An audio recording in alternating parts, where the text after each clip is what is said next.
Well, the temps today are supposed to reach the mid-90s. It's been a pattern on repeat, you know it, the last couple of weeks, and it certainly does take a toll on our air conditioners. And the Fox 5 I-Team's Dana Fowle is here with some tips to keep cool and also take some of that heat off of our electric bills, which I'm sure, as anyone has seen their bills lately, they're outrageous. It takes a toll on our hair, our skin, everything. But, you know, it's these dog days of summer. They can truly be brutal. But that's why we stay inside in the air conditioner, right? It's the comfort of our own homes. But don't be fooled. Your AC is working in overdrive. If you can give the old girl a hand, she needs it.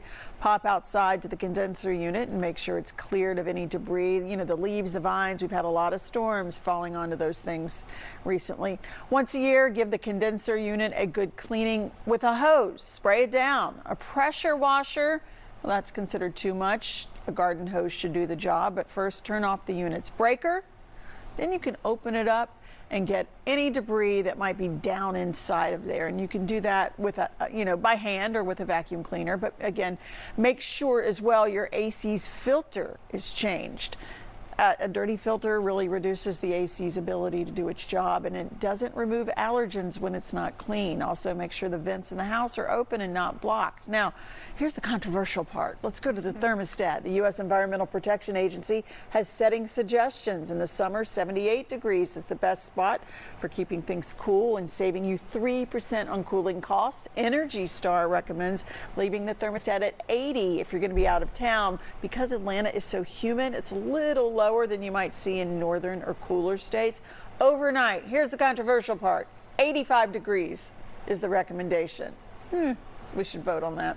The key is twice a year, yearly maintenance, because if your unit goes out in August, the wait to get someone in to fix it can be absolutely unbearable. Yeah, you certainly hear horror stories about that. People have their AC go out and then they're making calls and they can't get someone out for a while. And that's when you got to get a hotel. Yeah, and you know, one of those things that I will say, I don't know if you do this yourself. My husband does the air filter changing, and ours, I know yours is in the crawl space. Ours is in the attic, in the furnace, in a very inconvenient spot, but it's just one of those things that you have to. It's the easy solution. It really is.